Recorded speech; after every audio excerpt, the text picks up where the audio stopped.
பிரியமானவர்களே, எப்படி இருக்கீங்க? நல்லா இருக்கீங்களா? இந்த வண்டி எப்படி இருக்கு? நல்லா இருக்கா? மாட்டு வண்டி. நான் சின்ன பையனா இருக்கும்போது எங்கள் வீட்டில் 2 வண்டி இருக்கும்.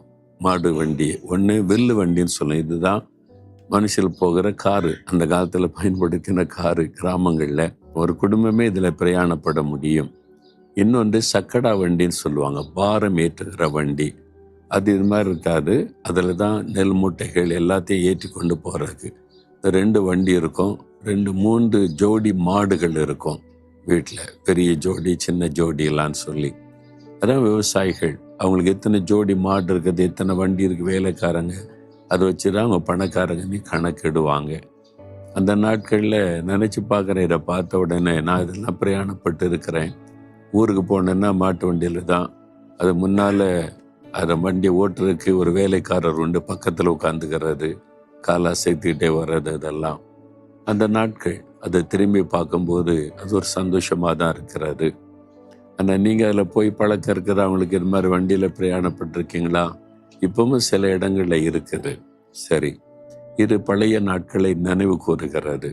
இது மூணாரில் அங்கே தங்கியிருந்த ரெசார்ட்டில் செஞ்சு வச்சுருக்கிறாங்க. பழசை ஞாபகப்படுத்தினது இங்கே வந்த உடனே. சரி, இந்த நாளில் ஆண்டவர் எனக்கு என்ன வசனம் வைத்திருக்கிறார் அப்படின்னா, எசேக்கியேல் 36:9, நான் உங்கள் பட்சத்திலிருந்து உங்களை கண்ணோக்குவேன். நான் உங்களை கண்ணோக்கி பார்த்து கொண்டே இருப்பேன். நீங்கள் பண்படுத்தப்பட்டு விதைக்கப்படுவீர்கள் என்று சொல்றார். நான் உங்கள் பட்சத்திலிருந்து உங்களை கண்ணோக்கி கொண்டிருப்பேன். பண்படுத்தப்பட்டு விதைக்கப்படுவீர்கள். அப்போ நம்முடைய வாழ்க்கையில் ஒரு ஆசீர்வாதம் முளைக்கணும், ஒரு ஆசீர்வாதம் விளையணுமானா நம்ம விதைக்கப்படணும். ஆண்டவரே சொல்றால, கோதுமை மடியானது நிலத்தில் விழுந்து செத்தாதான் பலனை கொடுக்கும். நம்முடைய வாழ்க்கையில கூட சில காரியத்தை தியாகத்தோடு அர்ப்பணித்து விதைக்கப்படும் போது மிகுந்த பலனை தருவோம். அப்போ அதுக்கு தியாகம் பண்ணணும், அர்ப்பணித்து கொள்ளணும். ஒரு விதை தன்னை அழித்து கொள்ளும் போது மிகுந்த பலனை தருகிறது.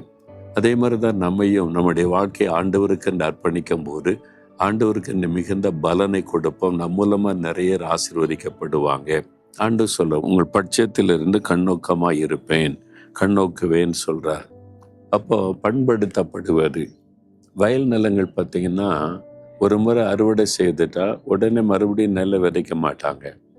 அந்த நிலத்தை பண்படுத்துவாங்க. முதல்ல உழுவாங்க. அந்த உழுறது அதுவும் மாடு தான் பயன்படுத்தப்படும். கலப்பை வச்சு உழுவாங்க. அதில் சில சமயம் 4 ஏர்கள் வரிசையாக உழும். வரிசையாக அது மாதிரி பின்னால் பெரிய நிலமாக இருந்தால் அப்படி உழுவாங்க, சீக்கிரத்தில் உழுவதற்கு. உழுத பிறகு மரம் அடிக்கிறதுன்னு சொல்லுவாங்க. அதான் பண்படுத்துவது. உழுத பிறகு கீழ் மண்ணை மேலே, மேல் மண்ணை கீழாயிருமா. அதுக்கப்புறம் அதுக்கு தண்ணி பாய்ச்சின பிறகு மரம் அடிப்பதுன்னு அதை சமப்படுத்துவாங்க. அதான் பண்படுத்துவது. அதன் பிறகுதான் நாற்று நடுவாங்க. அப்போதான் அது பலன் கொடுக்கும். நம்முடைய வாழ்க்கையில கூட நாம் பலம் கொடுக்கும்படி ஆண்டவர் நம்முடைய வாழ்க்கையை உழுது அவர் பண்படுத்தி சரிப்படுத்தி சில பயிர்களுக்கு கொத்துவாங்க. பார்த்தீங்களா? அதாவது எள்ளு உளுந்தெல்லாம் பயிரிடணுமானா கொத்தணும். அதாவது மம்பட்டியை வைத்து கொத்தி அதெல்லாம் பண்படுத்தி அதுக்கப்புறம் தான் விதைத்து அதான் பலன் கொடுக்கும். நம்முடைய வாழ்க்கையில கூட ஆண்டவர் நம்மை உழுவார் அல்லது கொத்தி சரிப்படுத்துவார். நிலம் சரிப்படுத்தப்படும். இது கொஞ்சம் கஷ்டமாக தான் இருக்கும்ல. நிலத்தை உழும் பொழுது அது அந்த இரும்பு கலப்பை அப்படியே மண்ணெல்லாம் தோண்டி எடுக்கும்ல, அது கொஞ்சம் வலிக்கும்ல. அதை வலியை குறிக்கும். நம்ம வாழ்க்கையில கூட ஆண்டவர் நம்ம பலன் கொடுக்கறதுக்கு பண்படுத்துவார்ல. அப்போ நம்முடைய வாழ்க்கையில சில வலிகள் உண்டாகும், பாதிப்பு உண்டாகும். அந்த முடிவு ஆசீர்வாதமாக இருக்கும். நீங்கள் பலன் கொடுக்கணுமானா இந்த பாடுகளின் வழியாக போய்த்தான் ஆகணும். கர்த்தர் இந்த உபத்திரவத்தின் வழியாக உங்களை பண்படுத்துகிறார். சில நெருக்கங்கள் வழியாக பண்படுத்துகிறார். எப்படி நீங்கள் மற்றவங்களை மன்னிக்கணும், எப்படி நேசிக்கணும், தீமை செய்கிற மக்களுக்கு எப்படி நன்மை செய்யணும், இயேசுவின் சுபாவம் எப்படி உங்களுக்குள்ள காணப்படணும், அதுக்கு இந்த பண்படுத்துகிற ஒரு பகுதிக்குள்ளே தேவன் நடத்துகிறார். இந்த சூழ்நிலையில ஸ்தோத்திரம் பண்ணுங்க. இந்த பாடுகளுக்காய் ஸ்தோத்திரம், நிந்தை, நெருக்கம், அவமான உபத்திரவத்திற்காய் ஸ்தோத்திரம். என்னை பண்படுத்துகிறீர், நான் மிகுந்த பலனை கொடுக்கும்படி ஆசீர்வதிப்பேன்னு சொல்லுங்க. பலன் மிகுதியா இருப்பதை காண்பீங்க. சொல்றீங்களா? ஆண்டவரே, நீர் எங்களை பண்படுத்துகிற தேவனும் எங்களை சரிப்படுத்துகிற தேவனுமாய் இருக்கிறீர்.